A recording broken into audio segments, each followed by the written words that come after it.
नमस्कार, नमस्कार। हेलो, नमस्कार, नमस्कार, नमस्कार।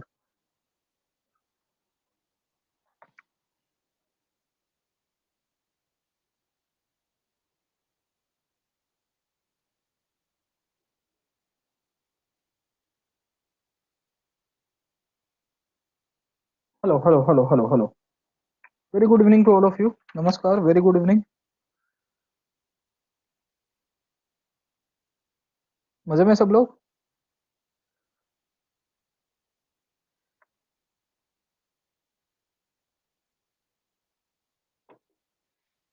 बाप रे बाप! Hi, okay. I am doing good, I am doing good. अच्छा, कल किसी ने पूछा है कि आतिश बहराम क्या है? हाँ, आतिश बहराम क्या है? भाई ये पारसी लोगों का रिलीजियस प्लेस है, ठीक है? It's religious place for the I would से Parsi community. It's kind of हम लोग है ना इसको अग्यारी के रूप में भी पहचानते हैं, है ना? तो एक फायर वर्शिप होती है पारसीज की यहाँ पे। तो यस, फायर टेम्पल जो है वही है, ठीक है? तो ये आतिश बहराम है। ये एक्चुअली सिंघानिया साहब की किताब में दिया हुआ है। मैंने बताया था कि सिंघानिया साहब की किताब को आप पढ़िएगा, at least read from Nitin Singhania's book, है ना? तो जो छोटी छोटी चीजें शायद लेक्चर के अंदर नहीं हो पाएगी वो आपको वहां पे मिल जाएगी, है ना? तो क्योंकि यहाँ हम लोग कंसेप्चुअल भी ज्यादा कर रहे हैं, फैक्ट भी और भी बाहर वाले ही देख रहे हैं, है ना? तो आपको पढ़नी तो पड़ेगी, you are suppose to read the books. हाँ, इसके लिए तो मैं कहता हूँ स्टैंडर्ड रेफरेंस बुक जो है, स्टैंडर्ड रेफरेंस बुक है, उसको जरूर से आप देखिएगा। हाँ,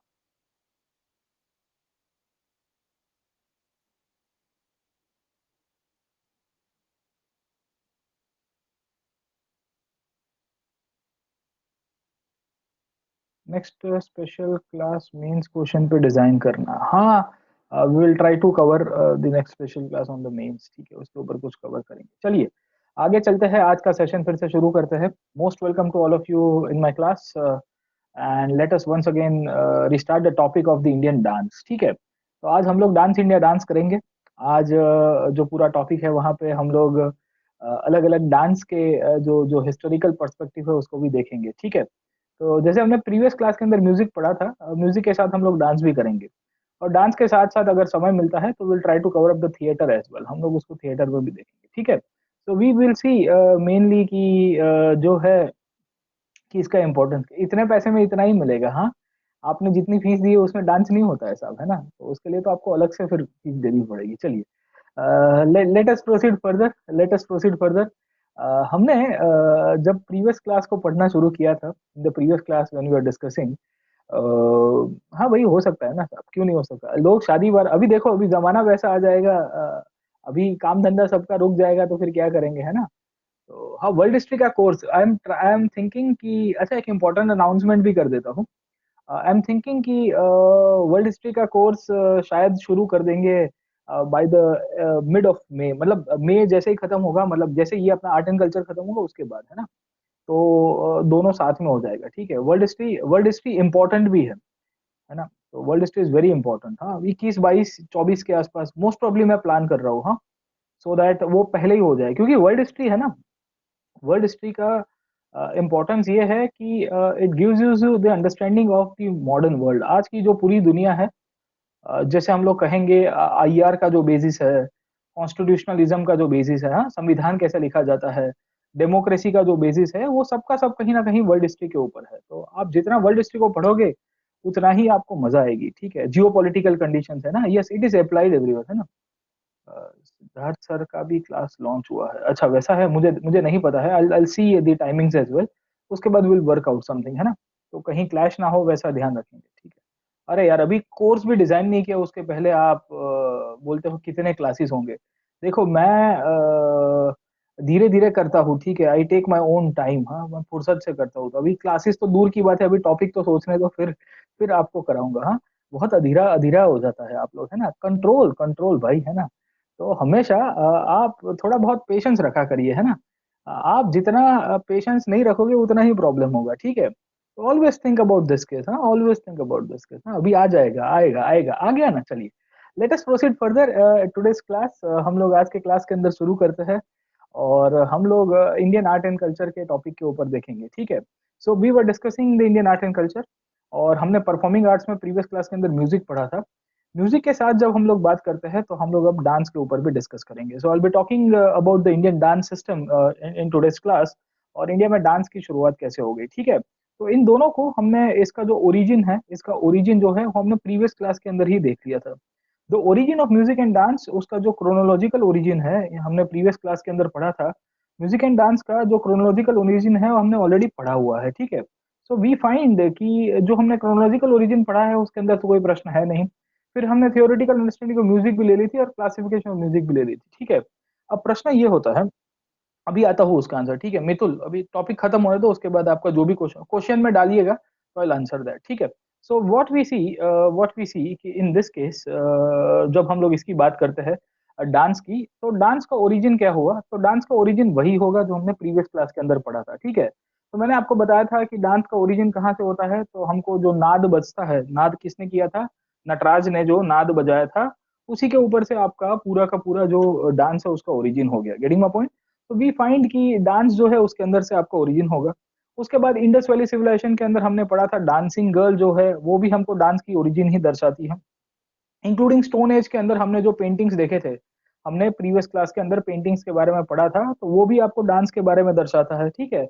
वही पुराने टॉपिक है, ऑल दस ओल्ड टॉपिक, मतलब क्रोनोलॉजी यही रहेगी। तो डांस के अंदर जो स्लाइड्स है मैंने आपको ऑलरेडी समझा दी है, ठीक है। हमने 1 घंटे तक क्रोनोलॉजी उसको पूरी डिस्कस की थी। आम्रपाली के बारे में बात किया था। Amrapali used to be a dancer only, ठीक है। फिर गणिका के रूप में भी बहुत सारे लोग फेमस हुआ करते थे उस दौरान, ठीक है। तो इन सब के ऊपर हमने डिस्कस किया हुआ है क्रोनोलॉजी में। मॉरियस के अंदर अगर आप देखेगा तो कौटिल्य म्यूजिक एंड डांस के बारे में हमको जानकारी देता है कि बहुत सारे लोग हुआ करते थे जो उस टाइम पे गाने वाने का काम करते थे, ठीक है। जैसे अगर आप देखोगे डांसर के बारे में, तो all all this things we have discussed कि कैसे पोस्ट मॉरियन पीरियड के अंदर भी, और मनी मेघलाई के अंदर अगर आप देखोगे, या संगम एज के अंदर माधवी की बात करोगे, वो भी आपको म्यूजिक एंड डांस की जानकारी देती है, ठीक है। तो historical origin of music and dance we have already covered up, हाँ, we have already covered up the historical origin of music and dance. So I am not going into the details about कि इसका chronology क्या है, हाँ। तो chronology तो हमने previous class के अंदर ही पढ़ लिया था। क्रोनोलॉजी में सबसे मेन पॉइंट हमारे लिए इंपॉर्टेंट होता है, वो यहाँ से ओरिजिन होता है। डांस कभी भी होगा आपका ओरिजिन, वो यहाँ से होगा। So the origin of dance can be traced back to the Nataraja, ठीक है। क्योंकि शिवजी जब तांडव किया करते थे, जब शिवजी नटराज के रूप में तांडव किया करते हैं, तो उससे ही सब कुछ पूरा है ना, ब्रह्मांड मतलब जो यूनिवर्स है, हमारी जो सिस्टम है पूरी, उसका ओरिजिन भी इसी के साथ हुआ था, ठीक है।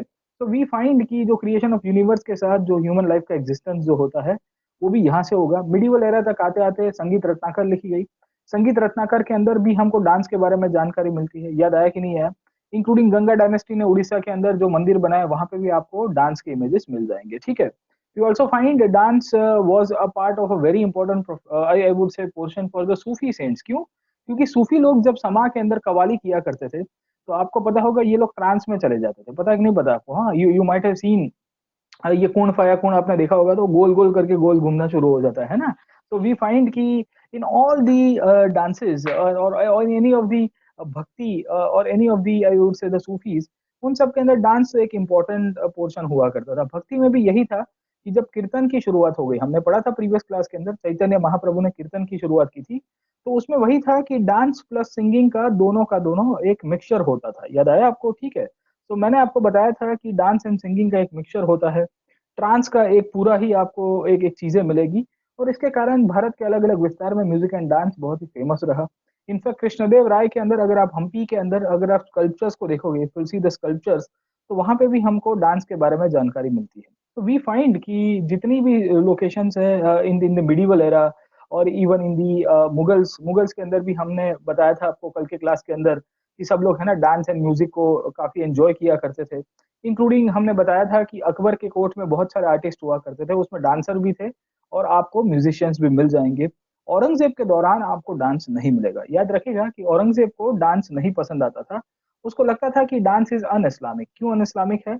क्योंकि इस्लाम के अंदर ये सब चीजें अच्छी नहीं लगती है, ठुमके लगाना एंड ऑल दिस थिंग्स, और उसके लिए उसने प्रोहिबिट कर दिया था, ठीक है। बट वी सी कि उसने वीणा वीणा बजाई थी, तो उसको इंस्ट्रूमेंटल म्यूजिक ज्यादा पसंद था compared to the, I would say, the music which was entertainment based, ठीक है। तो एंटरटेनमेंट बेस्ड वो कुछ चलाता नहीं है। लेटर मुगल्स तक आते आते जब यहाँ पे दिल्ली के अंदर आपको रंगीला जैसे किंग्स मिलेंगे, रंगीला खुद कथक का उस्ताद हुआ करता था। मैंने आपको कल के क्लास के अंदर भी बताया था, Mohammad Shah Rangila was fond of Kathak, and we find Awadh जो स्टेट हुआ करता था, वाजिद अली शाह, वो भी कथक को परफॉर्म किया करते थे। और लेटर ऑन डलहौजी ने उनको कहा कि भाई तुम अपना छिन छिन छिन करते रहो, हम तुम्हारा स्टेट ले लेंगे, ठीक है। So in the year 1856 the state of Kathak, Kathak कहाँ, ठीक है, Awadh was annexed by Dalhousie. And we find उसके बाद जो उनकी बेगम हुआ करती थी, हजरत महल ने फिर रिवॉल्ट कर दिया, ठीक है। सो ये जो हजरत महल है, वहां से उनकी बेगम हुआ करती थी, she revolted against the British because her state was annexed, ठीक है। तो ये हमने प्रीवियस क्लास के अंदर ऑलरेडी पढ़ा हुआ है। 10 मई 1857 का दिन था। आज तो सुबह 11 मई का दिन था। आज बहादुर शाह जफर को नींद से उठाया गया होता है। एग्जैक्ट आज से करीबन आप पकड़ के चलो कि 170 ईयर्स के पहले, या 173 ईयर्स इनफेक्ट हो गए हैं, ठीक है। एंड वी फाइंड कि ये परिस्थितियों में अगर आप देखोगे कि बहुत सारी चीजें इंडिया की हिस्ट्री के अंदर बदल भी जाती है, ठीक है। तो डांस एक बहुत ही इंपॉर्टेंट एक एक एक आर्ट ऑफ फॉर्म है जो एक्सप्रेशन के लिए काम में आता है, समझे आप लोग। अब देखते हैं डांस के अंदर इंपॉर्टेंट चीजें क्या है, ठीक है। देखो डांस जैसे जस्ट लाइक म्यूजिक, इसको भी हम लोग दो पार्ट के अंदर डिवाइड करते हैं। डांस जो है, क्लासिफिकेशन ऑफ डांस आपको पहले पता होना चाहिए, ठीक है। कुछ कुछ डांस जो होता है, उसे हम लोग क्या कहते हैं, क्लासिकल डांस कहते हैं। क्या कहते हैं बेटा? अब व्हाइट बोर्ड के ऊपर पढ़ेंगे हम लोग, we will discuss the theory of dance, जिसे हम लोग कहते हैं क्लासिकल डांस फॉर्म। हाँ, क्लासिकल डांस फॉर्म। और दूसरा जो होता है जिसे हम लोग कहते हैं फोक डांस। समझ में आया कि नहीं आया आपको? ठीक है। और तीसरा जो होता है, जो आजकल चलता है, वो शादी डांस होता है, वो कहीं और का होता है, ठीक है। तो वो तो दो चार पैक जाएगा, उसके बाद आदमी का एक हुनर बाहर आता है, ठीक है। तो ये कहीं पे भी क्लासिफिकेशन नहीं है, बट वी फाइंड कि ये दो मुख्य क्लासिफिकेशन है of the dance form. Getting my point? तो यू शुड नो कि ये जो सारी डांस है हमारे सिलेबस में नहीं है। हम लोग जो पढ़ेंगे वो classical dance and folk dance के बीच में डिफरेंस देखेंगे। सबसे पहले लेट अस डिफरेंशिएट कि what is the difference between the classical dance and the folk dance. Classical dance and folk dance के बीच में अंतर क्या है, इसको किस तरह से हम लोग डिफरेंशिएट कर पाएंगे। Getting my point? अब एक एक करके समझते हैं कि ये फोक डांस और क्लासिकल डांस, इसका इसका कैसा पर्सपेक्टिव है पहले।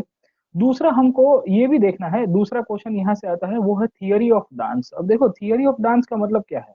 जैसे हमने प्रीवियस क्लास के अंदर पढ़ाया था कि हमने म्यूजिक की थियरी पढ़ी थी, याद आया कि नहीं आया? स्वर, राग एंड ताल, the three pillars of music. उसी तौर के ऊपर डांस भी कहीं ना कहीं अगर आप देखोगे तो उसके अंदर भी बहुत सारी टेक्निकलिटीज इंक्लूडेड है, ठीक है। तो हमने सोर्सेज जो है वो तो हमने ऑलरेडी पढ़ लिए है, सोर्सेज ऑफ डांस जो है हिस्टोरिकल, वो तो हमने पढ़ा हुआ है। अब बीच बीच में कहीं पे आएगा तो मैं आपको बताता रहूंगा कि इसका क्या सिग्निफिकेंस है। गेटिंग माय पॉइंट, है ना? तो सबसे पहले अगर आप देखोगे इंडिया के अंदर डांस का ओरिजिन कहीं ना कहीं अगर आप देखो तो नटराज के साथ जोड़ा गया है। और डांस के बारे में ज्यादातर किसी ने लिखा है ओरिजिनली तो वो नाट्य शास्त्र के अंदर लिखा है। अब देखो नाट्य शास्त्र का इंपॉर्टेंस मैंने आपको म्यूजिक के अंदर तो बता दिया था, ठीक है। तो आपको है ना नाट्य शास्त्र के ऊपर से एक अलग से क्वेश्चन आ सकता है। दे कैन आस्क यू कि डिस्कस द सिग्निफिकेंस, ये बहुत ही इंपॉर्टेंट क्वेश्चन है, आप लिख सकते हो। Discuss the significance of Natya शास्त्र ऑफ नाट्य शास्त्र ऑफ नाट्य शास्त्र in discuss the significance of Natya Shastra in the Indian art form, in the Indian art forms with examples, in the Indian art forms with examples. Getting my point, है ना? तो ये आपको उसका significance आ सकता है। ये आपको मिनिमम करीबन 250 शब्द का आपको पूछेगा, and they will ask you for 15 marks का। ये आपको नहीं नहीं करके 250 शब्दों के अंदर ये इस प्रकार का क्वेश्चन आएगा। They have not asked anything on नाट्य शास्त्र, बट आई फील दैट कि उसके ऊपर से क्वेश्चन आ सकता है। तो हमने म्यूजिक का सेंट्रिक पढ़ लिया था नाट्य शास्त्र में, आज डांस सेंट्रिक पढ़ रहे हैं। Getting my point? तो म्यूजिक वाला याद रखिएगा, म्यूजिक के सापेक्ष में लिखोगे हम लोग, और जब डांस वाला पढ़ेंगे तो उसके सापेक्ष में लेंगे। नाट्य शास्त्र कब लिखा गया था बेटा? तो हमने आपको प्रीवियस क्लास के अंदर बताया था, in the post Mauryan era, somewhere in the post Mauryan era to Gupta age, उसके बीच में लिखा गया था। वो 300 400 साल 500 साल का जो डिफरेंस है उसके बीच में लिखा गया था, ठीक है।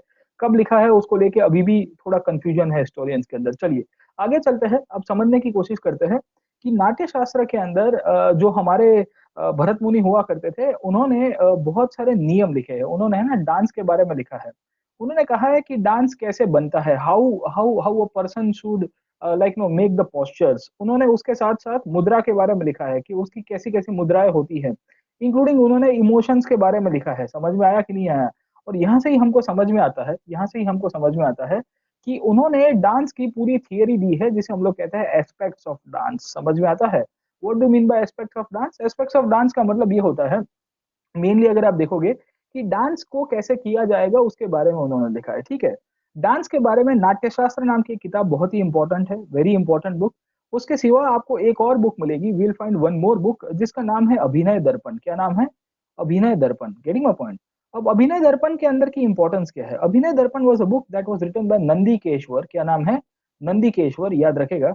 नंदीकेश्वर करके जो ऑथर थे, उन्होंने अभिनय दर्पण के अंदर भी डांस के बारे में, उसके कंपोनेंट्स के बारे में लिखा है, और उन्होंने कहा है कि डांस कैसे किया जाता है, how dance is perform. Getting my point, है ना?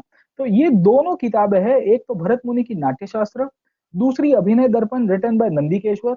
Both this books are very important for us to comprehend how the dance theory originated. मतलब थियरी ऑफ जो डांस है, वो आपको पहले तो पता होना चाहिए कि कैसे उभर के आया। समझे आप लोग? ठीक है। अब डांस की खासियत क्या है? Always remember, dance is known as a complete art. क्या कहते हैं? Complete art. अगर आपको पूछता है वन लाइन के अंदर which of the following art forms is known as a complete art, तो वो डांस होगा। क्यों? क्योंकि dance include music, dance include poetry, dance include I would say theatre, dance include the sculpture. समझ में आया? And dance also include the dance. समझे कि नहीं समझे? है ना? तो उसके अंदर सब कुछ आ जाता है। वो उसमें मुद्राएं जब बनती है तो आपको लगेगा कोई मूर्ति खड़ी है। पोएट्री क्यों? क्योंकि उसके अंदर कभी कभी आप, है ना, छंद दोहे का उपयोग करोगे, you try to discuss and tease out, तो वो आपको एक इंपॉर्टेंस दिखाएगा। थिएटर क्यों? क्योंकि उसमें डायलॉग्स भी आते हैं कभी कभी इन बिटवीन। ठीक है, तो इसको कंप्लीट आर्ट के रूप में कहा गया है। समझे आप लोग? है ना? तो ये कंप्लीट आर्ट का एक परफेक्ट एक मैं एग्जांपल दे सकता हूँ, जो परफॉर्मिंग आर्ट के हर एक जो कंपोनेंट्स है उसको इंक्लूड कर देता है। समझे आप लोग? तो इसके लिए हम लोग डांस को एक बहुत ही इंपॉर्टेंट पर्सपेक्टिव के रूप में समझते हैं। समझे आप लोग? तो पहला पॉइंट, आपको जो डांस है उसका बेसिस पता होना चाहिए कि how, why and dance is known as the complete art. अब आगे चलते हैं, आगे चलते हैं कि इसका पर्सपेक्टिव कैसे डेवलप हुआ, how the perspective of the Indian dance form originated. India के अंदर जो डांस फॉर्म है, इंडिया के अंदर जो डांस फॉर्म है, ये कैसे ओरिजिनेट हुए, पहले वो समझते हैं, फिर क्लासिकल और फिर फोक डांस के बीच में डिफरेंस में जाएंगे। समझे आप लोग? अब डांस को जब हम लोग बात करते हैं, याद रखेगा, the origin of dance is very spiritual. Spiritual क्यों? तो मैंने आपको बताया था कि शिव जी ने जो तांडव किया है, which creates preserves and the destruction of the universe takes place, पूरा का पूरा जो ब्रह्मांड है वो इसी के ऊपर है, तो बैलेंस किया जाता था, हमने ऑलरेडी पढ़ा हुआ था। अदर देन दैट, शिव जी के अलावा आपको काली माता भी दिखेंगे। ठीक है, गॉडेस काली जो महिषासुर के साथ जुड़ी हुई है, वो भी आपको मिलेगा। कृष्ण लीला भी मिलते हैं, by the Bhakti era we find Krishna, and we also find the apsara. अप्सरा याद आया कि नहीं है आपको? ठीक है, तो उर्वशी है, मेनका है, रंभा है, तिलोत्तमा है, ये सब की सब अप्सराओं के बारे में भी हमके वैदिक एज के अंदर पढ़ा था। हमने ये भी पढ़ा था कि कुछ कुछ गांधर्व भी डांस किया करते थे। गांधर्व वर दी वंस जो मेल हुआ करते थे, वो मेल हुआ करते थे, और आपको जो अप्सराएं मिलती है वो फीमेल हुआ करती थी, ये भी डांस परफॉर्म किया करते थे। ठीक है, सो वी फाइंड कि इसका जो ओरिजिन है कहीं ना कहीं वैदिक एज के अंदर मिलेगा, या स्पिरिचुअल, या जो एक पर्सपेक्टिव है रिलीजन के अंदर भी हमको मिल जाता है। यक्षिणी, हाँ, यक्षिणी भी इसके अंदर इंक्लूड कर सकते हो, यक्षिणी भी हमने इसके अंदर इंक्लूड कर सकते हैं। जो यक्ष एंड यक्षिणी की मूर्तियां मिली है, वो भी कहीं ना कहीं एक इसका स्पिरिचुअल ओरिजिन दर्शाती है। अब याद रखेगा, याद रखेगा कि डांस कैसे बनता है, डांस कैसे बनता है। हमने पूरी उसकी थियरी तो पढ़ ली है, शल भजिका से लेके जो भी पॉइंट है उसको हमने ऑलरेडी पढ़ा हुआ है, तो आई am not going into the detail. अब भरत मुनि हमको क्या बताते हैं? Always remember, what does Bharat मुनि टॉक अबाउट। ठीक है, हाँ, Mitul you can ask me at 5:50, है ना? भरत मुनि हमको क्या बताते हैं? भरत मुनि के बारे में हमेशा याद रखेगा कि ये जो नाट्य शास्त्र है, नाट्य शास्त्र है, वहां पे ये बताते हैं कि इंडिया के जो डांस है, इंडिया के जो डांस है वो कैसे उभर के आए। Getting my point? तो वो कहते हैं कि ब्रह्म जो है, जो जो मेनली आपके क्रिएटर के रूप में चलते हैं, उन्होंने इसके लिए कहा जाता है कि एक टाइम पास के लिए भगवानों के लिए डांस का सर्जन किया था। समझे आप लोग? ठीक है, और ब्रह्म ने ही फिर ड्रामा का भी सर्जन किया। अब देखो, डांस जो है, डांस जो है वो एक कंप्लीट आर्ट के रूप में कैसे गिना गया है, और उनमें से क्या क्या चीजें इंक्लूड की गई आपको पता होना चाहिए। तो हमको भरत मुनि नाट्य शास्त्र के अंदर बताते हैं, Bharat Muni gives us the details that Brahma created dance for the gods. मतलब भगवान लोग को, है ना, ऊपर स्वर्ग लोक में बैठे बैठे उनको चिल मारने के लिए कुछ समय चाहिए था, तो उन्होंने कहा कि चलो भाई हम लोग डांस का सर्जन करते हैं। समझे? तो उन्होंने क्या कहा, भरत मुनि हमको बताते हैं कि नाट्य शास्त्र के अंदर ब्रह्मा, ब्रह्म जो है, उन्होंने एक पांचवा वेद भी लिखा था। He had written the fifth Veda. समझ में आ रहा है? अब जनरली हम लोग क्या पढ़ते हैं? हम लोग ये पढ़ते हैं कि वेद चार ही प्रकार के हैं। कौन से है? ऋग्वेद है, सामवेद है, यजुर्वेद है एंड अथर्ववेद है। Getting my point? बट यहाँ पे भरत मुनि कहते हैं कि जो ब्रह्म, जो भगवान है ब्रह्म, जो जनरेटर के रूप में कहते हैं ना, जनरेटर, ऑपरेटर एंड डिस्ट्रॉयर। ठीक है, तो ब्रह्मा, विष्णु एंड महेश के रूप में हम लोग जिसे कहते हैं, ठीक है। तो जो ब्रह्म है वो is known as the generator, the creator of the whole I would say universe. तो उन्होंने क्या किया, ऋग्वेद से पाठ्य उठाया। पाठ्य का मतलब समझ में आता है शब्द, वर्ड्स जो है, गेटिंग माय पॉइंट। यजुर्वेद से उन्होंने अभिनय उठाया। अभिनय का मतलब क्या होता है, जेस्चर्स, ठीक है, डांस के लिए। उसके बाद उन्होंने सामवेद है, सामवेद है, वहां से संगीत उठाया। संगीत का मतलब जो हमने पिछले क्लास के अंदर भी पढ़ा था, म्यूजिक वाला पर्सपेक्टिव। और अथर्ववेद से क्या इंक्लूड किया गया है, इमोशंस को इंक्लूड किया गया है, सेंटिमेंट्स को इंक्लूड किया गया है। ये चार वेद, ऋग्वेद, यजुर्वेद, सामवेद एंड अथर्ववेद, इन चारों को इकट्ठा करके इनमें से एक पांचवा वेद बनाया गया जिसका नाम है नाट्य वेद। समझे कि नहीं समझे? तो हमको भरत मुनि कहते हैं the fifth Veda was compiled exclusively for the natya and that is the form of the expression. और यहाँ से ही डांस का पूरा मेंशन मिलता है। समझे आप लोग? ठीक है। तो ये नाट्य शास्त्र की theory, this is a theory which is given in नाट्य शास्त्र। और यहाँ पे ही नाट्य शास्त्र के अंदर, यहाँ पे ही नाट्य शास्त्र के अंदर, यस, ब्रह्मा ने लिखा था, ब्रह्मा ने लिखा था। ये नाट्य शास्त्र में भरत मुनि कहते हैं, it was written by Brahma और it was I would say compiled by Brahma. But Bharat Muni talks about this thing, getting my point, कि ये ब्रह्मा ने ऐसा कुछ किया था। समझे आप लोग? अब उसमें से रस के बारे में उन्होंने लिखा है। रस समझ में आता है? देखो, अभिनय का मतलब है जेस्चर्स, मतलब जो आप मुद्राएं बनाते हो ना, जैसे ये वाली मुद्रा है, अभय मुद्रा है, या डोल हस्त मुद्रा है, हमने पढ़ी थी ना प्रीवियस क्लास के अंदर, सब अलग अलग मुद्रा। तो वो सब मुद्रा का पोर्शन इसके अंदर आएगा। समझे? शब्द का मतलब क्या है, डायलॉग्स, गेटिंग माय पॉइंट, जो जो गाने के लिए आपको जो भी वो वर्ड्स चाहिए होंगे वो, ठीक है। फिर आपको कैसे म्यूजिक का यूज करना है वो। अब रस का मतलब क्या होता है, इमोशंस। क्या होता है, इमोशंस। मेनली इमोशंस की जब हम लोग बात करते हैं तो आपने देखा होगा, आपने देखा होगा बहुत सारे इमोशंस हमको मिलते हैं जो आज की तारीख में डांस के अंदर लोग यूज करते कि नहीं करते, ठीक है। जैसे आपने देखा होगा हास्य रस है, विभत्स रस है, रौद्र रस है, अद्भुत रस है, वीर रस है। Yes, getting my point. Yes, नव रस के बारे में हम लोग बात करते हैं। जो ये नव रस है, ये जो नव रस है, ये नव रस कहाँ से आए थे? दिस नव रस mainly were outcome of the नाट्य वेद, और आई वुड से नाट्य वेद का जो मिक्सचर है, जहां से आपने जो इमोशंस निकाले थे, कहाँ से निकाले थे? अथर्ववेद से जो आपने रस लिए थे, वो सब कुछ बेसिकली यहाँ से आया। समझे आप लोग? ठीक है। तो भरत मुनि हमको बताते हैं, भरत मुनि हमको बताते हैं कि ये जितने भी रस है, ये जितने भी इमोशंस है, उसको भी ब्रह्मा ने इंक्लूड किया गया था। और इसके लिए अगर आप देखोगे तो हमारा जो डांस फॉर्म है, हमारा जो डांस फॉर्म है, जो एक कंप्लीट आर्ट के रूप में आपको मिलेगा, इसके अंदर एक बहुत बड़ा विज्ञान है, इसमें एक बहुत बड़ी टेक्निक लगती है, इसमें अलग अलग पोस्चर्स लगते हैं। पोस्चर समझ में आता है? आप है ना, यूं खड़े रहे, यूं खड़े रहे, यूं खड़े रहे, गेटिंग माय पॉइंट। उसकी मुद्राएं है और उनका सबका अपना इंपॉर्टेंस है, उसके खुद के मीनिंग्स है। मैंने आपको बताया था कि जब ये मुद्रा होती है तो अभय मुद्रा, ये फियरलेसनेस दर्शाती है। याद आया कि नहीं आया? एवरी रस हैज द इमोशंस, जो जो एवरी रस हैज द मीनिंग। तो जो भी है, जैसे मैं कहूंगा कि आप रौद्र रस दिखा रहे हो, say for example you are showing something called as raudra rasa. Raudra rasa का पर्सपेक्टिव क्या होता है? You are showing anger. हाँ, तो आपने घर के अंदर आजकल ये भारत के अंदर रौद्र रस का प्रमाण काफी बढ़ गया है। क्यों? क्योंकि लोग एक चार दीवारों के अंदर बंद रहते हैं, ठीक है, तू मैं तो होने वाली है, गेटिंग अ पॉइंट, है ना। सो वी फाइंड कि ये जो अलग अलग रस है, ये जो अलग अलग मुद्राएं, जेस्चर्स है, इन सब को एक साइंटिफिक पर्सपेक्टिव में लिया गया है। समझे आप लोग? ठीक है। अब ये साइंटिफिक पर्सपेक्टिव क्यों है? क्योंकि डांस जो है, अगर आप देखोगे तो एनर्जी को रिलीज करने वाला एक एक फिनोमिना के रूप में हम लोग उसको पहचानते हैं। समझे आप लोग? ठीक है ना। तो एनर्जी का एक ऑरा जनरेट होता है जब डांस होता है। तो उसमें एक उसके पीछे की अगर आप पूरी जो स्टोरी देखोगे, इन सब परिस्थितियों के कारण इसमें एक बहुत टेक्निक्स लगती है। इसमें अटायर का एक खुद का इंपॉर्टेंस होता है, क्योंकि आप कपड़े कब पहनोगे, कैसे कपड़े पहनोगे, वो भी मैटर करता है। इंक्लूडिंग कैसे ऑर्नामेंट को कहा जाएगा, कैसा पहना जाएगा, वो भी मैटर करेगा। मतलब नाट्य शास्त्र जो किताब है, नाट्य शास्त्र वो एक किताब है। ये एक ऐसी किताब है, इट्स अ बुक, जो मैं कहूंगा एक पैकेज है, जो एक पैकेज के रूप में आपको मिलेगा। और जो कंप्लीट स्टार्टिंग से लेके एंड तक, स्टार्टिंग से लेके एंड तक जो पूरा का पूरा डांस का कंसेप्ट है, उसको हमको एक्सप्लेन करने में मदद करता है। समझे आप लोग? ठीक है। तो मेनली जब हम लोग डांस की बात करते हैं, when we understand the theory and the reasons behind the dance, तो आपको ये इसका सिग्निफिकेंस पता होना चाहिए। समझे आप लोग? ठीक है। ये भरत मुनि ही थे, ये भरत मुनि ही थे जिन्होंने डांस के रूल्स को भी स्पेसिफाई किया है। उन्होंने कहा है कि ये मुद्रा ऐसे होनी चाहिए, इसके अंदर इस प्रकार का म्यूजिक बजना चाहिए। समझे आप लोग? तो इतना डिटेल्ड के अंदर न्यूआंसेस को मेंशन करने वाली एक किताब है।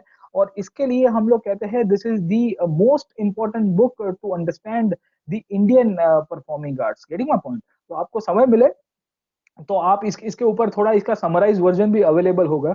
तो कहीं सिलेक्ट होने के बाद जब साइड पोस्टिंग में कहीं पड़े होगे डिस्ट्रिक्ट डिस्ट्रिक्ट के बाहर सचिवालय में, तो ये सब पढ़ते रहिएगा तो थोड़ा ज्ञान बढ़ेगा आपको, है ना?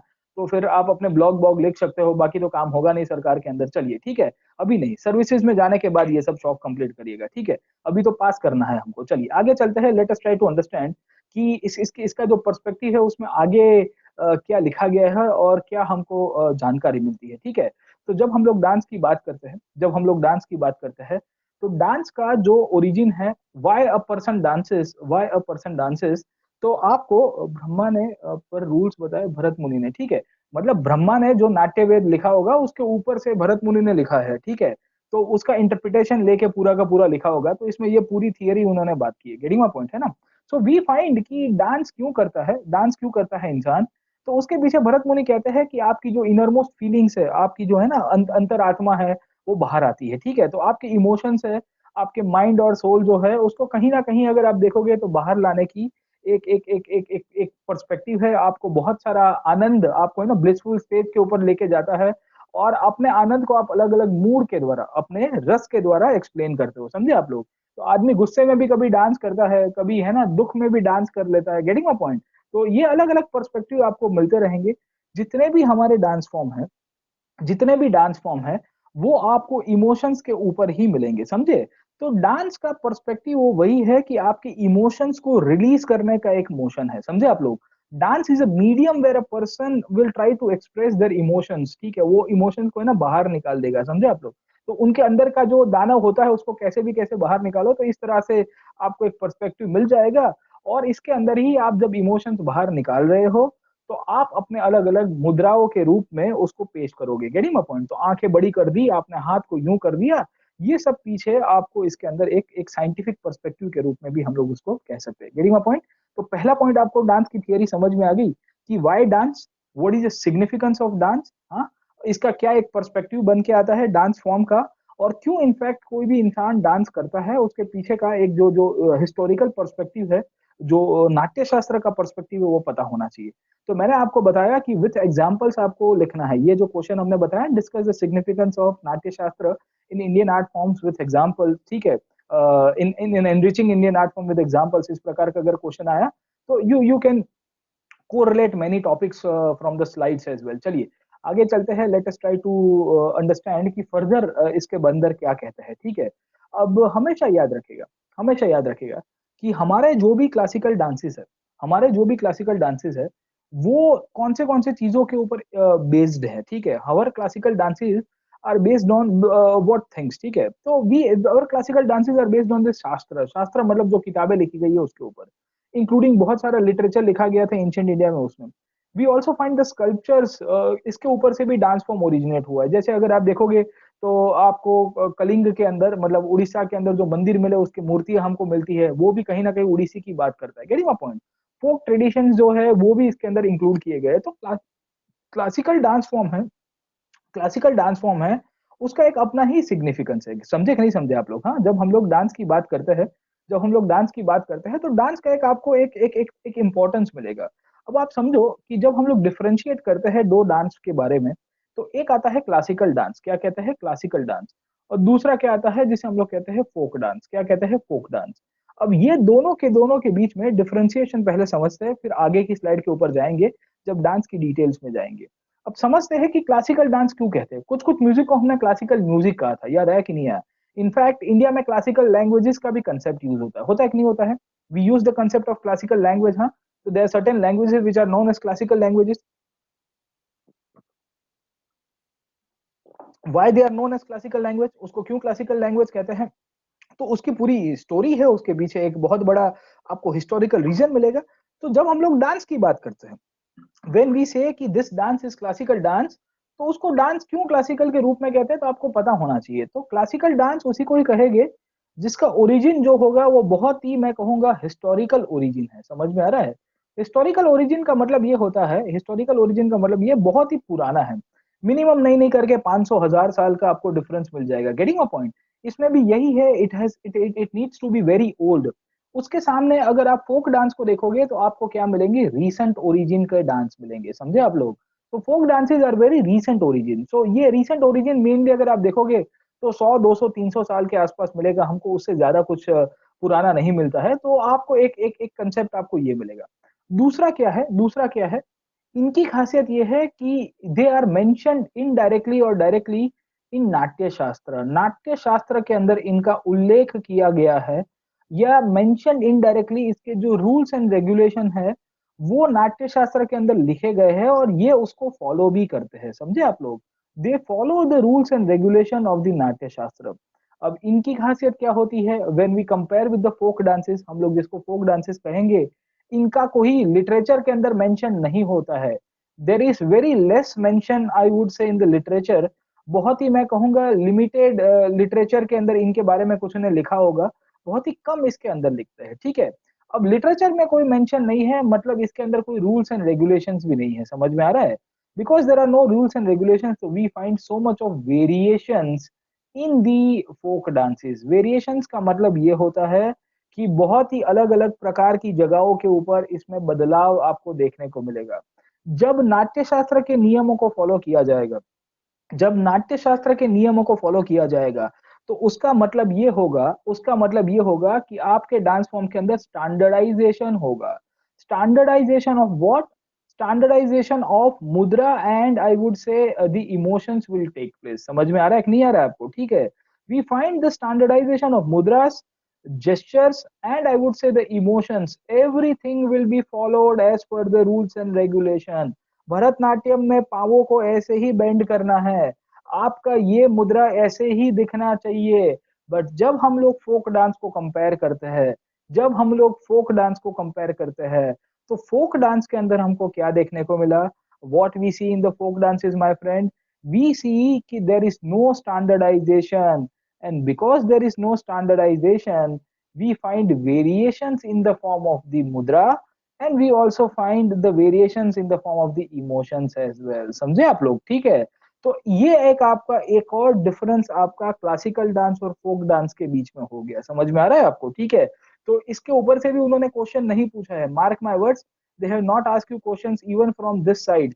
और मेरी गट फीलिंग ये कह रही है कि मेंस के अंदर इस बार है ना, इस तरह का कंसेप्चुअल क्वेश्चन आपको पूछ देगा तो गरबा चालू हो जाएगा सबका, ठीक है। तो ये डिफरेंस आपको समझ में नहीं आ रहा है, ठीक है प्रांजल, समझ में नहीं आया बेटा? हाँ, फोक डांस के अंदर स्टैंडर्डाइजेशन नहीं है। स्टैंडर्डाइजेशन समझ में आता है, ये हाथ ऐसे ही खुलना चाहिए, ये हाथ ऐसे ही होना चाहिए, समझ में आ रहा है। ऋतिक यूं करता है ना, ठीक है, तो उसको स्टैंडर्डाइजेशन कहते हैं, गेटिंग माय पॉइंट। तो ये जो स्टैंडर्डाइजेशन है वो एक उसका है ना, एक एक परफेक्ट पोस्चर बनता है।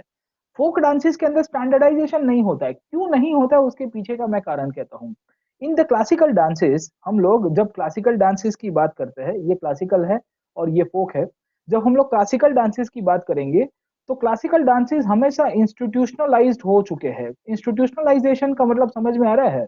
इंस्टीट्यूशनलाइजेशन का मतलब ये होता है कि in the classical dances we find the institutions that were established, जो इसको कंजर्व भी करेंगे और जो इसको मैं कहूंगा पास ऑन भी करेंगे। समझ में आ रहा है? Conservation and passing on to next generation, जो आपकी जेन नेक्स्ट है उसकी तरफ भी ये लोग लेके जाएंगे, समझे आप लोग, ठीक है।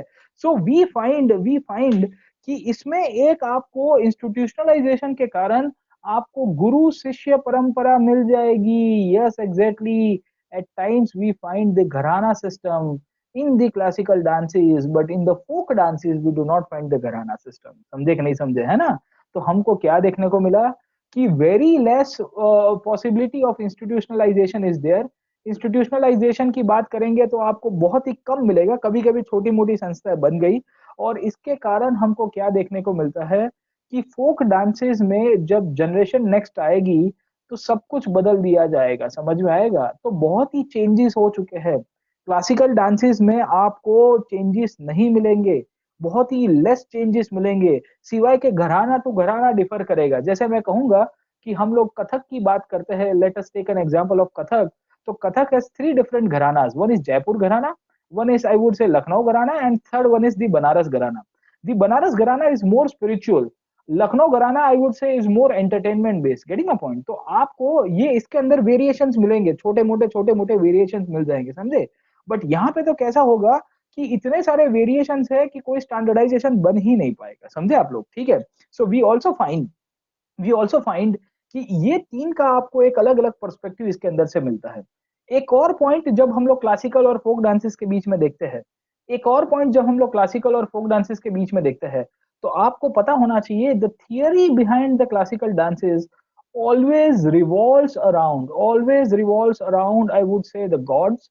और गॉड्स के अंदर भी मैं कहूंगा नटराज के आजू बाजू की पूरी ओरिजिन होती है।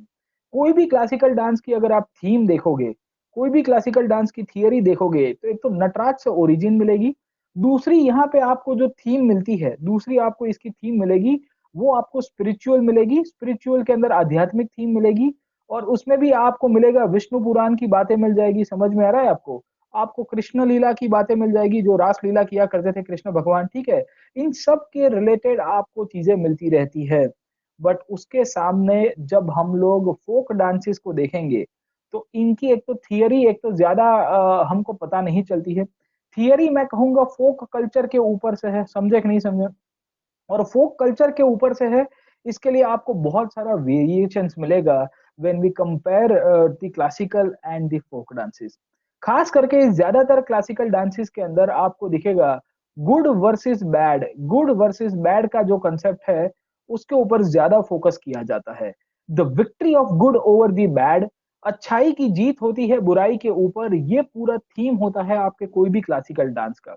उसके सामने अगर आप फोक डांसेस को देखोगे, तो फोक कल्चर के अंदर बहुत बड़ा वेरिएशन आएगा। भारत के अलग अलग विस्तारों के अंदर जितने भी फोक डांसेस है, उसमें हर बार आपको रिलीजियस रीजंस नहीं मिलेंगे, समझ में आ रहा है आपको। So we do not find the religious theme every time in the folk dances. हमारे जितने भी लोक कला और लोक नृत्य है, उसके अंदर धार्मिक आधार नहीं बनता है, समझे आप लोग, ठीक है। सो वी ऑल्सो फाइंड कि एक और डिफरेंस आपको क्लासिकल और फोक के बीच में मिलेगा, समझे आप लोग। अब स्टैंडर्डाइजेशन हुआ, मैंने आपको बताया स्टैंडर्डाइजेशन हुआ। अब स्टैंडर्डाइजेशन होता है तो आपको कॉस्ट्यूम्स के अंदर भी एकदम सिमिलैरिटी मिलेगी, समझ में आ रहा है। कॉस्ट्यूम्स और ज्वेलरी जो है वो क्लासिकल डांसेस के अंदर फिक्स रहेंगे। भरतनाट्यम के अंदर अगर आपने गजड़ू नहीं पहना है, तो वो भरतनाट्यम भरतनाट्यम नहीं कहलाया जाता है। But in the folk dances, आपको मन किया वैसे आपने डांस करना शुरू कर दिया, समझे। तो कॉस्ट्यूम्स ज्वेलरी के अंदर आपको अपने हिसाब से आपको छूट छाट मिल जाती है। You have the freedom and the liberty to perform according to your own whims and fancies, getting a point. तो आपको ये भी पॉइंट है, यस, फोक कल्चर के अंदर आपको मेनली जो थीम मिलती है वो लोकल कल्चर में लोकल सोसाइटी की चीजों को इंक्लूड किया जाएगा। इसमें बहुत सारी चीजें हो सकती है, इसमें वॉरियर की स्टोरीज हो सकती है, इसमें कोई लव स्टोरी हो सकती है, इसके अंदर और क्या हो सकता है, मैं रिलीजन को भी इंक्लूड कर सकता हूँ। बट इसमें कोई लोकल गॉड्स एंड गॉडेसेस होंगे, उनके कल्चर को भी इंक्लूड किया जाएगा। ज्यादातर फोक डांसेस आपको हार्वेस्टिंग फेस्टिवल के आधार के ऊपर मिलेंगे।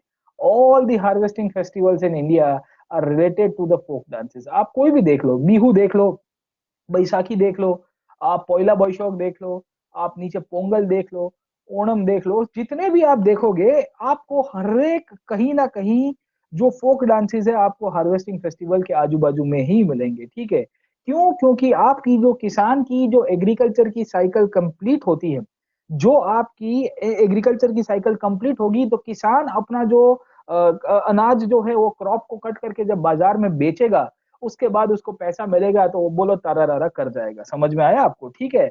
सो we find they will be happy and they will be expressing themselves in their own regional culture, समझे। तो आज तो हम लोग है ना ग्लोकलाइजेशन कहते हैं, क्या कहते हैं, ग्लोबलाइजेशन एंड लोकलाइजेशन का मिक्सचर चल रहा है। तो अब तो बहुत सारी चीजें इंक्लूड हो गई है। बट आपको ये पॉइंट भी पता होना चाहिए regarding the classical and the folk dance. हाँ, अभी आजकल यहाँ पे अगर आप देखोगे मेनली, तो अभी सालसा के अंदर गरबा आता है, मतलब Gujarat is known for the garba and the Navratri festival, and people dance with a mixture of Zumba and the garba, ठीक है। तो मतलब एक से एक धांसू डिजाइन से लेके आए हैं सब लोग, है ना। तो you never see this kind of things. चलिए, तो वो what we see as a part of the dance forms, हम जितने भी डांस फॉर्म्स के अंदर अगर आप देखोगे, तो आपको पता होना चाहिए, ये डिफरेंट स्लाइड्स में होता है। ये क्या है, मतलब स्लाइड्स में क्या होता है, सम ब्रॉड आइडिया, मतलब समझ में नहीं आया, ठीक है, ये ऐसे ही निकलेगा, ठीक है। ये एक्चुअली मैं स्लाइड्स में डाल ही नहीं पाऊंगा एक्चुअली, ये स्लाइड्स में, ये आप है ना, आप इसको एनोटेशंस के साथ डाउनलोड कर दीजिएगा, स्लाइड्स में इंक्लूड नहीं किया है क्योंकि वो पढ़ाते वक्त ही आता है। स्लाइड बनाते बैठूंगा तो 4 लाइन के अंदर पूरा कंप्लीट हो जाता है, चलिए ठीक है। सो कुछ कुछ चीजें है ना व्हाइट बोर्ड के ऊपर ही आती है भाई, एज ए टीचर मेरी लिमिटेशन है, समझ में आया कि नहीं आया, है ना। तो मैं भाई ये वाला तो बंदा हूं नहीं, समझे कि नहीं समझे, कि डायरेक्टली वैसा का वैसा पॉइंट मेनली है ना यहाँ से निकल जाएगा। मेरा एक पाँव नकली है, मैं हॉकी का नेशनल प्लेयर हुआ करता था, डॉक्टर साहब ने कहा था ऑपरेशन के बाद मैं बोल नहीं पाऊंगा, है ना, ये चल नहीं पाऊंगा, है ना, तो वो नहीं हो पाएगा, ठीक है। तो आपको ये जो स्लाइड्स है आपको एनोटेशंस के साथ डाउनलोड करिएगा, आपको उसके लिए आपको इजी हो जाएगा, चलिए ठीक है। सो व्हाट वी सी जब हम लोग बात करते हैं, सिद्धार्थ क्वेश्चन में डालो तो पता चलेगा, ठीक है, अभी चला गया है आपके कमांड जो है, चलिए। तो what we see as a part of the dances, what we see as a part of the dances, तो क्लासिकल डांसेस और फोक डांसेस के बीच में एक आपको ये भी पॉइंट डिफरेंस के रूप में मिलेगा। इसके साथ साथ और क्या डिफरेंस मिलता है, व्हाट अदर फॉर्म्स वी सी, तो क्लासिकल और फोक की जब हम लोग कंपेरिजन करते हैं, when we compare classical and folk, तो the fundamental difference is that आपको पता होना चाहिए, they have been recognised by Sangeet Natak Akademi. The classical dances are those dances जिसको संगीत नाटक अकादमी रिकॉग्नाइज करती है। It's an autonomous institution which works under the ministry of culture and it was establish I guess in the year 1952। आप किताबों के अंदर पढ़ोगे तो आपको मिलेगा 52 या 54 है, not able to recall the exact year, मतलब इन दोनों में से एक साल मिलेगा, बट ये इंस्टीट्यूशन उसको रिकॉग्नाइज करता है। Till the time any institution, या मैं कहूंगा संगीत नाटक अकादमी उसको उसको रिकॉग्नाइज नहीं करेगा, उसको हम लोग क्लासिकल डांस नहीं कहेंगे, समझे आप लोग, ठीक है। सो वी फाइंड कि classical dances are recognize by the Sangeet Natak अकादमी, यहाँ पे कोई रिकॉग्निशन नहीं दिया जाता है, समझ में आया। So we do not find much kind of recognition, और इसके कारण हम कहते हैं कि ये फोक डांस है। There are only 8 dances which are recognized by the Sangeet Natak Academy, and they are the only classical dances in India. Folk dances का अगर आप लिस्ट देखोगे तो आपको 5,000 से भी ज्यादा मिल जाएंगे, समझे कि नहीं समझे। उनमें से करीबन हम लोग 20-25 के आसपास पढ़ते हैं, अगर बाकी सब आया तो फिर आपका नसीब है, समझे आप लोग, ठीक है। तो वी फाइंड कि इसमें वेरिएशंस है, इसके अंदर आपको है ना लिमिटेशंस मिलेगी। It is I would say located to a particular area only, है ना, उसके बाहर वो पॉपुलर भी नहीं होगा, समझे आप लोग। But because of the digitization and the social media and all this things, तो आजकल फोक डांसेस भी काफी पॉपुलर हो गए हैं, गेटिंग माय पॉइंट। तो ये आपका फंडामेंटल डिफरेंस आपका हो गया क्लासिकल एंड फोक के बीच में, समझे आप लोग। तो जब हम लोग क्लासिकल और फोक डांसेस के बीच में डिफरेंशिएट करेंगे, तो आपको ये पॉइंट के ऊपर डिफरेंशिएशन पता होना चाहिए। This can be a potential question, ये भी आपको मेंस के अंदर पूछा जा सकता है कि why certain dances are known as the classical dances, what are the criteria behind the same, illustrate with examples, समझे कि नहीं समझे। तो it's a very good question जो आपको करीबन 250 शब्दों के अंदर पूछेगा। दे कैन, यस, सब फोक डांसेस है, गरबा वरबा सब फोक डांस है, ठीक है। 8 ही डांस है जिसको हम लोग क्लासिकल कहते हैं, समझे आप लोग। तो ओनली 250 वर्ड्स आपको, और 15 मार्क्स का ये क्वेश्चन है, इट्स 15 मार्कर क्वेश्चन। तो always when you read something, okay, ये किताबों में नहीं दिया है, this is not given in the books, और इतना इलॉबरेटिव भी नहीं दिया है, बट ये क्या है कि अनुभव से जब हम लोग पढ़ते रहते हैं तो मन की बात है ना बाहर आई जाती है, ठीक है। रेडियो पे आती है तो हम तो पढ़ाने में तो ला ही सकते हैं, चलिए ठीक है। So let us proceed further and let us see कि जो क्लासिकल डांस है इसकी इंपॉर्टेंस क्या है, ठीक है। अब ऑलवेज रिमेंबर दिस केस, ठीक है।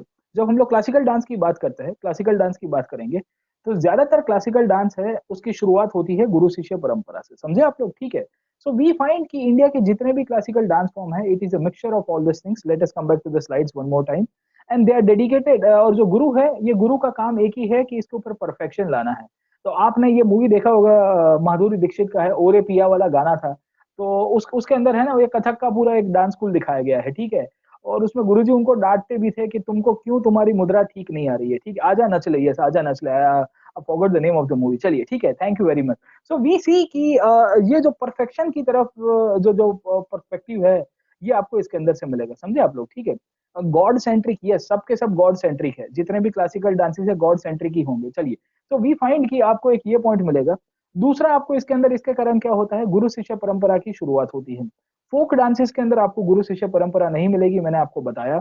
And this is one of the reasons when the student enrol with the गुरु, जब स्टूडेंट गुरु के पास जाते हैं तो वो अपना सब कुछ समर्पित कर देंगे, they will be surrendering themselves to the guru. और इस तरह से हम लोग जब देखते हैं कि जो क्लासिकल डांसेस है, इसकी जो जो जो थीम है वो पहले तो रिलीजियस या मैं कहूंगा गॉड ओरिजिन थी, उसके बाद धीरे धीरे धीरे इंडिया के लोगों के जो बिलीफ थे उसको भी इंक्लूड कर दिया गया। बिलीफ क्यों? क्योंकि भगवान जो है वो भी एक बिलीफ सिस्टम का ही पार्ट है, समझ में आ रहा है? ये बिलीफ सिस्टम का ही पार्ट है, ये एक फेथ का ही पार्ट है, ठीक है? तो उनके इर्द गिर्द जो भी कहानियां हैं वो सब इंक्लूड हो जाती है वो क्लासिकल डांस फॉर्म के अंदर, समझे आप लोग? ठीक है, तो इस तरह से क्लासिकल डांसेस इंडिया में ओरिजिनेट हुए। पहले मेनली जो क्लासिकल डांसेस हमको देखने को मिलते हैं वो मंदिरों के अंदर मिलेंगे। The origin of classical dances are always related to the temples as an institution. So we find temples as an institution. जब हम लोग गुप्ता एज की बात करते हैं, जब हम लोग गुप्ता एज की बात करते हैं, तो in the Gupta period we find the devadasis were mentioned by the Kalidas. ठीक है, कालिदास कहता है कि भाई देवों की दासी, याद आया आपको? ठीक है, व्हेन द वुमेन, जिसे हम लोग कहते हैं दासी, एंड देव किसको कहेंगे? गॉड कहेंगे, समझे आप लोग? ठीक है, तो when they surrender with the temple as institutions, वो अपने आप को समर्पित कर देती है भगवान को, तो बेसिकली ये देवदासी प्रथा की शुरुआत होगी। Getting a point? ये देवदासी प्रथा आपको नॉर्थ इंडिया के टेम्पल्स के अंदर भी मिलेगी। फिर उसके बाद जो चोला टेम्पल्स बनते हैं, जो द्रविड़ टेम्पल्स बनते हैं, ये द्रविड़ टेम्पल्स के अंदर भी देवदासी सिस्टम हमको देखने को मिलती है। ठीक है, तो सादी रत्तम या तांजावुर नाट्यम के रूप में जो हम लोग जिसे पहचानते हैं, तांजावुर नाट्यम अगर आपको याद होगा तो भरतनाट्यम का ही आपको जो जो पुराना नाम है वो मिलेगा। वो सब के रूप में हम लोग कह सकते हैं कि जो क्लासिकल डांसेस है उसको हम लोग कंसीडर कर सकते हैं। ठीक है, क्लासिकल देखो उस टाइम पे क्लासिकल नहीं था, उसका नाम क्लासिकल नहीं था, समझो, उसका कैटेगराइजेशन तो हमने अभी किया है। The categorisation of this dance is classical dance. क्यों? क्योंकि because for our understanding and because we want to conserve, तो we have given the status of classical dance. समझे? उस टाइम पे क्लासिकल डांस कौन सिखाता था? तो ये तो जनरेशन बाय जनरेशन चलता था ना बेटा, समझे? तो ये तो आपको सिंपल पॉइंट है ना यार। आज आज पहले के आईएएस हुआ करता था, आईएएस तो हमने बनाया है, समझे कि नहीं समझे? पहले का प्रधानमंत्री हुआ करता था, प्रधानमंत्री हमने बनाया है। हमने सिस्टम बदल दी, कल उठ के प्रेसिडेंट आ जाएगा, समझे आप लोग? ठीक है, सो वी सी की बहुत सारे टेम्पल्स के अंदर इसकी शुरुआत होगी। टेम्पल्स के बाद जैसे जैसे ये इसके अंदर रिफाइनमेंट आया, बहुत सारे डांसेस रॉयल कोर्ट में भी पहुंचते हैं। रॉयल कोर्ट का मतलब क्या होता है? राजा के दरबार में पहुंचेंगे, वो चाहे मुगल्स हो या मैं कहूंगा कृष्णदेव राय जैसे किंग होंगे, उन सब ने इसको पेट्रोनाइज करने की कोशिश की, समझे आप लोग? तो ये आपके क्लासिकल डांस का एक पर्सपेक्टिव मिलेगा जो आपको पता होना चाहिए कि इसका ओरिजिन कैसे हुआ, इसके बीच में डिफरेंशिएट कैसे किया जाता है। Getting my point? You got the first point about the theoretical perspective of the dances and the differentiation between the classical and the folk dances। ठीक है, तो क्लासिकल वर्सेस फोक के बीच में जो डिफरेंस है वो आपको फंडामेंटली पता होना चाहिए। You should know the fundamental differences between the two. अब लेट अस प्रोसीड फर्दर। अब ठीक है, ये ट्रेडिशंस नहीं समझे, शास्त्र का मतलब है किताब, स्कल्पचर पढ़ लिया है। फोक ट्रेडिशन मतलब परंपरा जो चल रही थी समाज के अंदर, और जो प्राचीन साहित्य था उन सब से चीजें इकट्ठी गई। अब प्राचीन साहित्य से क्या आया गया साहब? ठीक है, संगीत रत्नाकर जैसी किताबें हो गई, या उसके पहले आपको नाट्य शास्त्र जैसी किताबें हो गई, उन सब से इन्होंने सब ट्रेडिशंस बोरो किए क्लासिकल डांसेस के अंदर, समझे? नाट्य शास्त्र एक किताब है ना, इट्स एन एंशिएंट बुक, उसके अंदर से ट्रेडिशंस बोरो किए गए क्लासिकल डांस के अंदर, समझे आप लोग? ठीक है, सो वी फाइंड, ये नाट्य वेद लिखा गया ना पांचवा, ठीक है, ब्रह्मा ने लिखा ना, अभी हमने आपको बताया।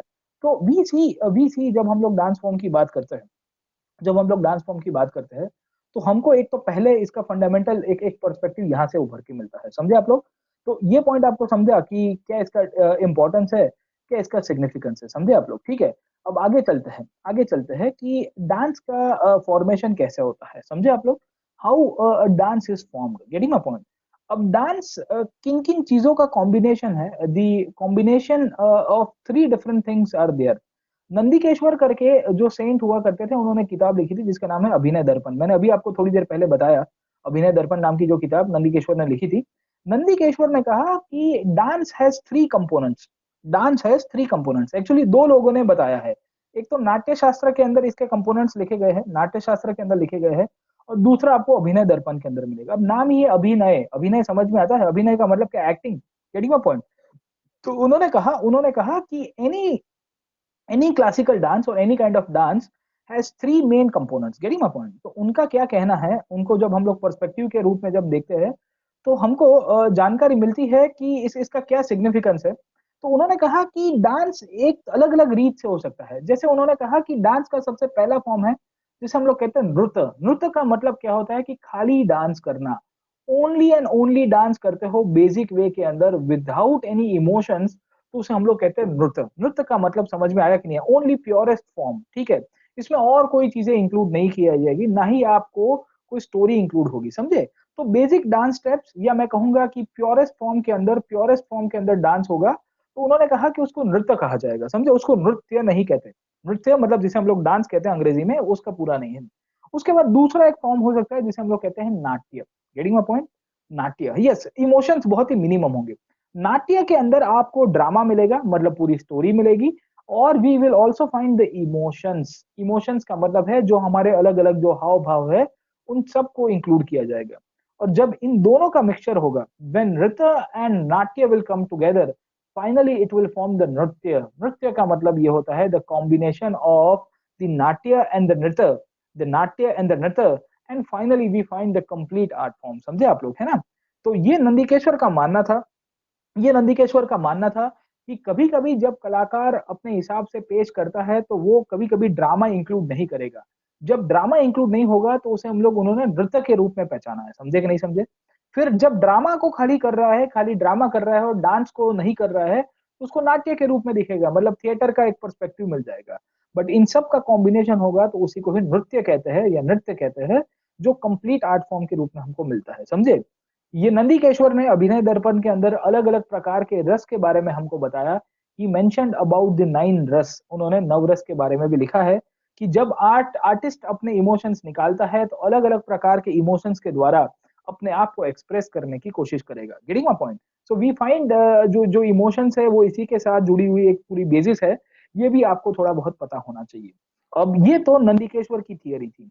नंदीकेश्वर के बाद या उसके पहले अगर आप भरत मुनि को देखोगे, भरत मुनि को देखोगे, तो भरत मुनि ने कहा है कि नृत्य जो डांस है, जो डांस है, वो दो चीजों से बनता है। डांस इज, अरे भाई नाम लिया और आ गए, ठीक है ठाकुर, लेट हो गए भाई आप, है ना? तो आपका अभी क्वेश्चन पूछने का अधिकार आज चला गया है, समझे आप लोग? विशाल, आपका अभी क्वेश्चन नहीं आना, जो क्वेश्चन आएगा मैं डायरेक्ट ब्लॉक मार दूंगा, ठीक है? आप पूरा 5:55 तक चुपचाप बैठोगे। आप गलती से भी क्वेश्चन आया तो डायरेक्ट ब्लॉक हो जाएगा आज, है ना? क्योंकि आप अभी आओगे और उसके बाद है ना, सर ये हो गया, ये हो गया, तो नहीं अलाउ करूंगा। चलिए आगे चलते हैं, आगे चलते हैं। Mainly let us try to understand कि ये जो डांस की बात करते हैं, जब हम लोग डांस की बात करते हैं, तो डांस के अंदर जो भरत मुनि है, भरत मुनि जो है, वो भरत मुनि ने हमको बताया है कि डांस दो चीजों से बना है। Dance is a combination, dance is a combination of two things. पहला क्या बताया उन्होंने, किया कि डांस रिक्वायर्स द तांडव। डांस के अंदर आपको तांडव की जरूरत है। और दूसरा है लस्य की जरूरत है। अब what do you mean by तांडव एंड लस्य? तो उन्होंने कहा कि एन आर्टिस्ट, कोई भी आर्टिस्ट होता है, कोई भी डांसर होता है, an artist should have the strength among the body so that they can dance with great rhythm and great movement। समझे आप लोग? ठीक है। तो कोई भी डांस फॉर्म होगा, कोई भी डांस फॉर्म होगा, उसमें तांडव का इंपॉर्टेंस मिलेगा। जैसे नटराज की हम लोग बात करते हैं, when we see the case of Nataraja, तो नटराज ने क्या किया था? तांडव किया था कि नहीं किया था साहब, है ना? पैर पछाड़ना, ये सब चीजें, यहाँ से वहां कूदना, समझे आप लोग? ठीक है। तो कोई भी डांस फॉर्म होता है, कोई भी क्लासिकल डांस होगा, उसके अंदर आपको एक तांडव का इंपॉर्टेंस मिलेगा, समझे आप लोग? बट तांडव अकेला नृत्य को कंप्लीट नहीं करेगा, क्योंकि वो खाली स्ट्रेंथ के ऊपर फोकस करता है। Getting my point? We also require some kind of emotions in the dance. तो जो इमोशंस जो डांस के अंदर निकल के आते हैं, इमोशंस जो डांस के अंदर निकल के आते हैं, उसे हम लोग क्या कहते हैं? लस्य। समझे आप लोग? लस्य कहते हैं, समझे? ये फिर 9 इमोशंस अलग अलग रूप में आए। तो कोई भी डांस होता है, जैसे मैं कहूंगा Bharatanatyam, let me give you N example of Bharatanatyam. Bharatanatyam is a mixture of I would से तांडव एंड लस्य। उसको इन दोनों का इंपॉर्टेंस है। पर उसके सामने अगर मैं मोहिनीअट्टम कहूंगा, Mohiniyattam is a classical dance form, Mohiniyattam की इंपॉर्टेंस ये है कि द लस्य इज वेरी डोमिनेटिंग। इसमें तांडव का इंपॉर्टेंस नहीं है, बट आपको जो जो पोर्शन है वो लस्य का मिलेगा। तो उसमें ना पैर बैर पछाड़ना कम होगा, उसमें ना वो तागड़ देना करना कम होगा, ठीक है? सो वी फाइंड कि इसमें जो लस्य एस्पेक्ट है, तो है ना, बहुत नजाकत से इसको डांस किया जाता है, इमोशंस को ज्यादा इंक्लूड किया जाता है, जेस्चर्स को आपको मिल जाएगा, ठीक है? तो इसके लिए जब हम लोग तांडव और लस्य की बात करते हैं, हम लोग तांडव एंड लस्य की बात करते हैं, तो आपको एक तो पहला डिफरेंशिएटर पता होना चाहिए कि कुछ कुछ डांसेस होंगे उसमें इन दोनों का मिक्सचर मिलेगा, तांडव एंड लस्य का। कुछ कुछ ऐसे होंगे जहां पे लस्य डोमिनेट करेगा, कुछ कुछ ऐसे भी होंगे जहां पे तांडव भी डोमिनेट करता है, समझे आप लोग, है ना? तो इन दोनों के मिक्सचर के रूप में इन दोनों के मिक्सचर के रूप में डांस होगा, समझे आप लोग। तो नाट्य शास्त्र ने कहा कि dance in a combination of two aspects, one is तांडव and लस्य। when we see the Nandikeshwar's Abhinay Darpan, he talks about the pure form of dance, the emotion dance and final the complete dance, समझे आप लोग। अब प्रश्न ये होता है, अब प्रश्न ये होता है कि तांडव किसे कहते हैं। हाँ, why we keep on talking about tandava, ठीक है। तो तांडव जो है, याद रखेगा, तंडु ऋषि करके एक ऋषि हुआ करते थे। Tandu rishi was the name of the rishi जिनको इनहेरिट किया गया था तांडव फ्रॉम द नटराज। एक्चुअली इनके पीछे बहुत पूरी लंबी कहानी है।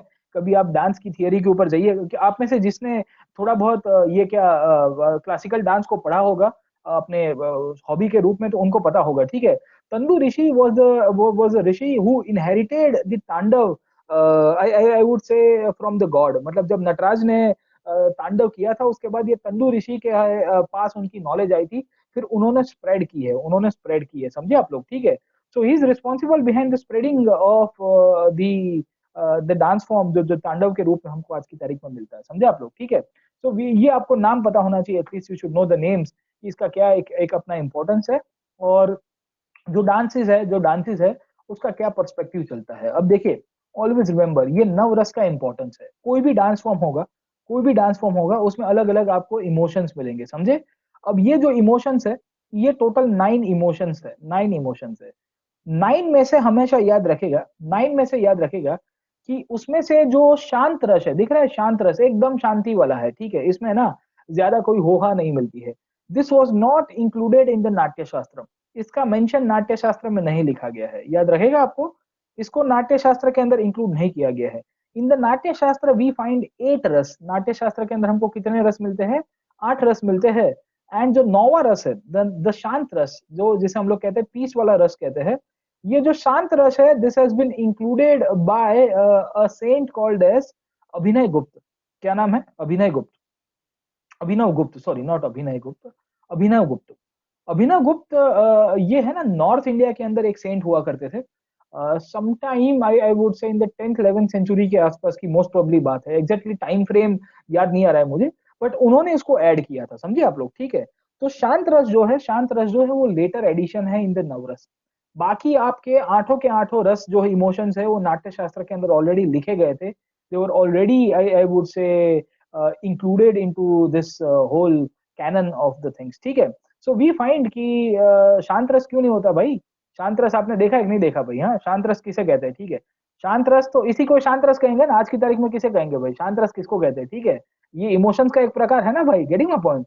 तो इसको शांत रस ही कहेंगे हम लोग। हाँ, कॉमन मैन इसको शांत रस के रूप में पहचानता है, क्या यार। हाँ, ठीक है, चलिए। तो अब बुरा मत लगाइएगा, ठीक है। मैं कोई कोई क्लासिकल डांस की अपन अपमान नहीं करते, बट थोड़ा पढ़ाने का थोड़ा फनी तरीका है, तो कभी कभी ये इमोशंस ऐसे आ जाते हैं, चलिएगा, चलो, ठीक है। So we see let us try to understand the whole perspective.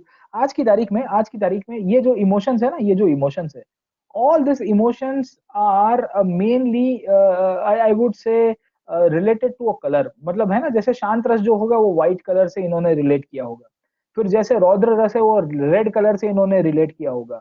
तो ये कलर के ऊपर से क्वेश्चन नहीं आता, it's a very factual thing. But कभी कभी क्या है, चिंदी चिंदी बातें अगर पूछ दिया, तो आपको पता होना चाहिए कि कौन सा कलर के साथ है। एटलीस्ट याद रखेगा कि every emotion is related to one colour. हाँ, कलर कलर विच कलर, ठीक है।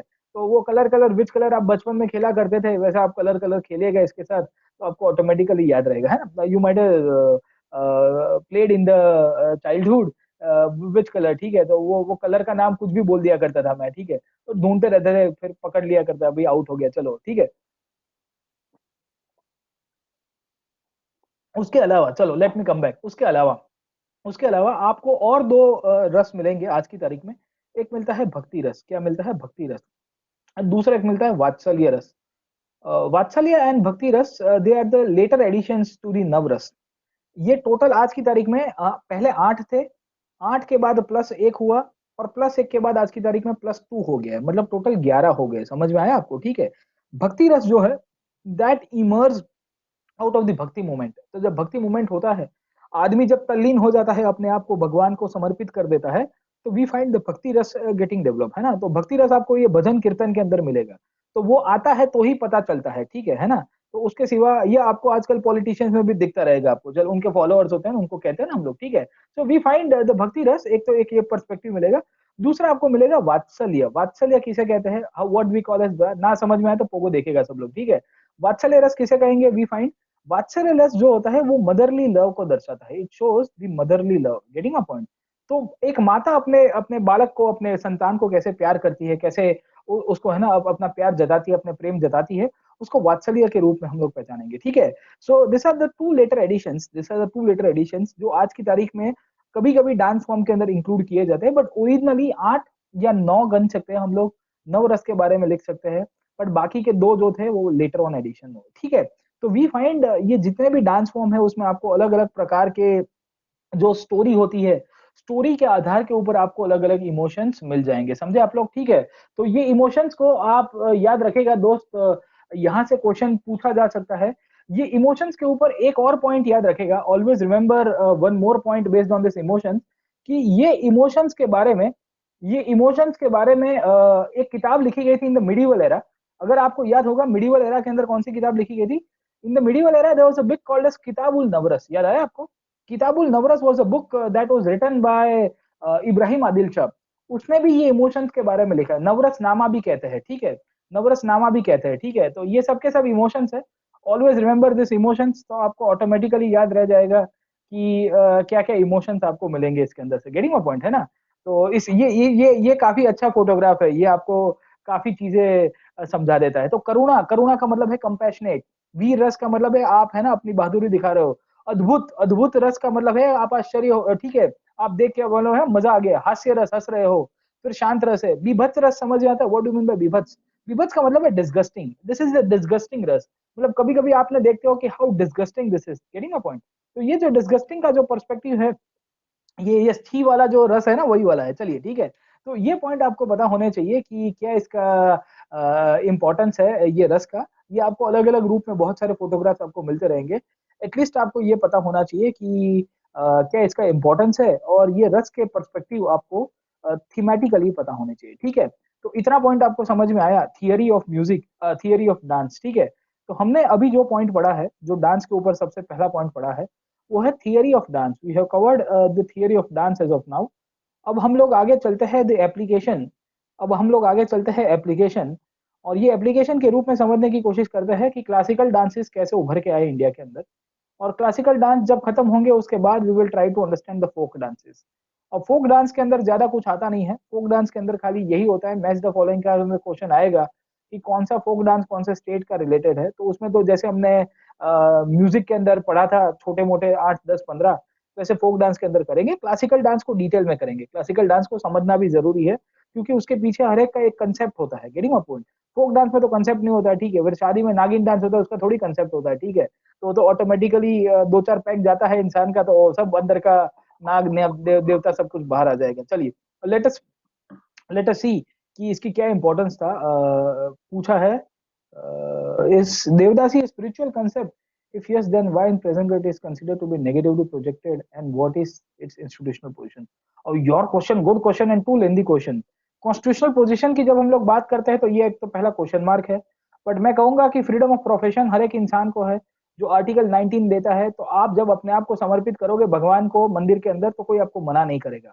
दूसरा, नेगेटिवली प्रोजेक्ट क्यों किया गया है, क्योंकि स्त्रियों का एक्सप्लॉयटेशन होता था, many a times we find the exploitation of women will take place।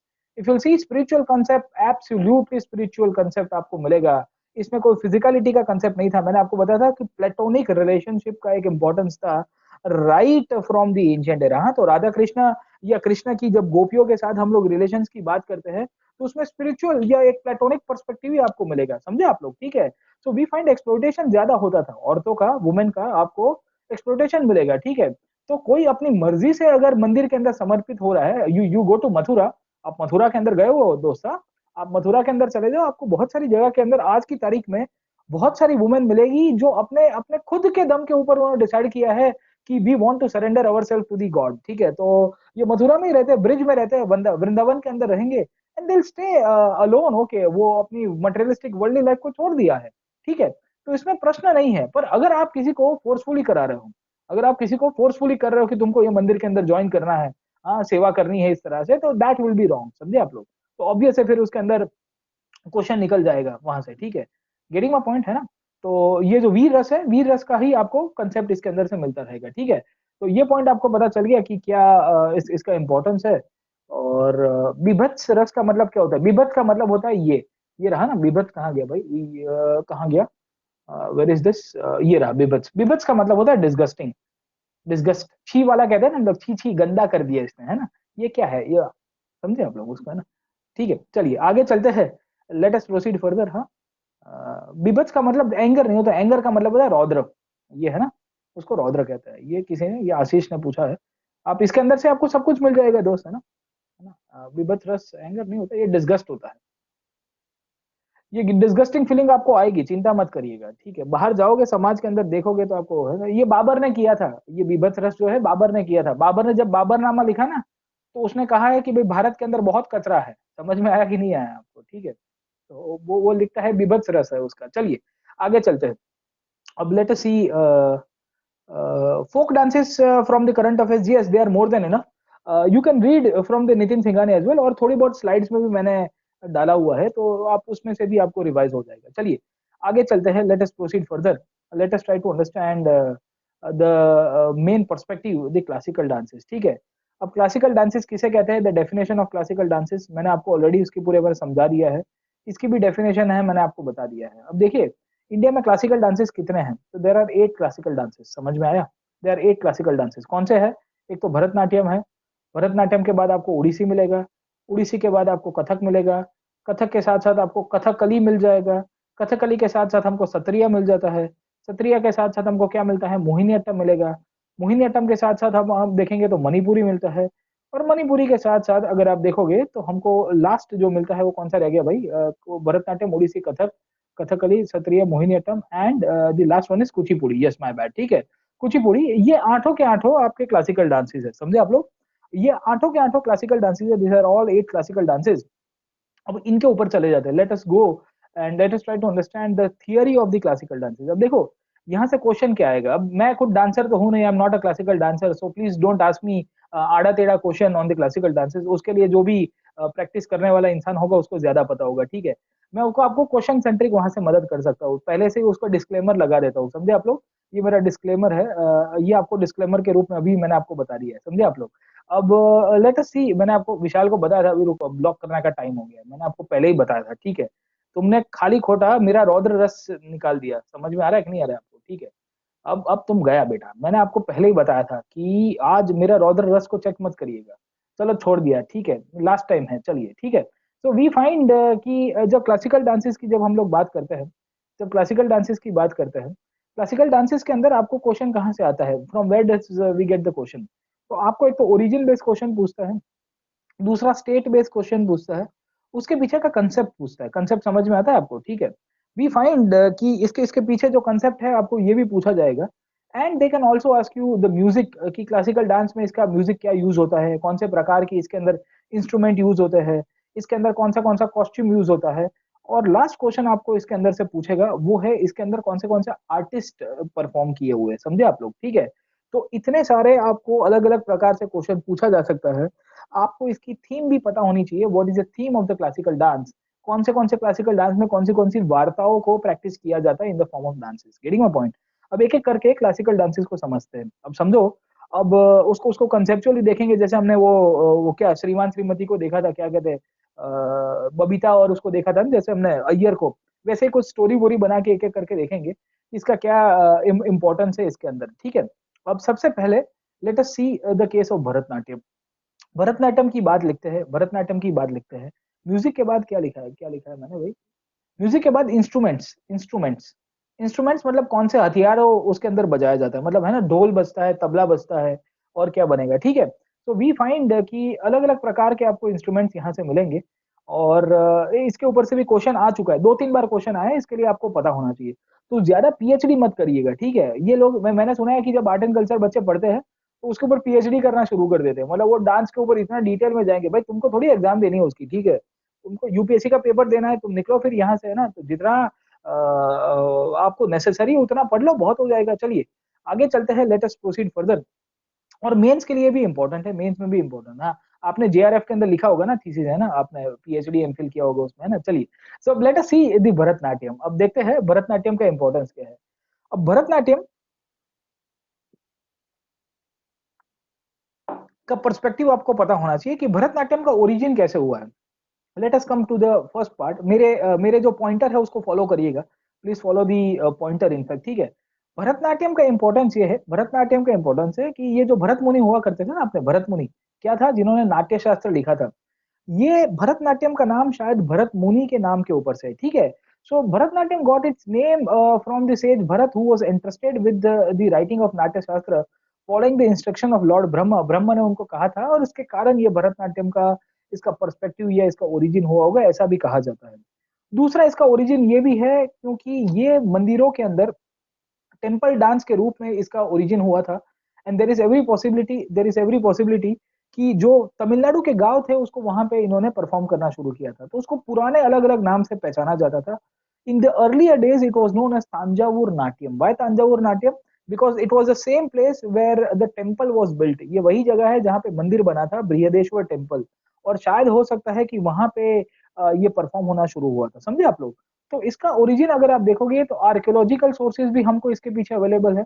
Archaeological sources हमको दो टेम्पल्स में मिलते हैं, एक तो तांजोर के अंदर, और दूसरा कौन सा है, Chidambaram temple. The Chidambaram temple which is also located in the Chennai region, वहां पे भी आपको भरतनाट्यम के इमेजेस मिल जाएंगे, ठीक है। सो वी फाइंड कि इसको तांजावुर नाट्यम भी कहते हैं।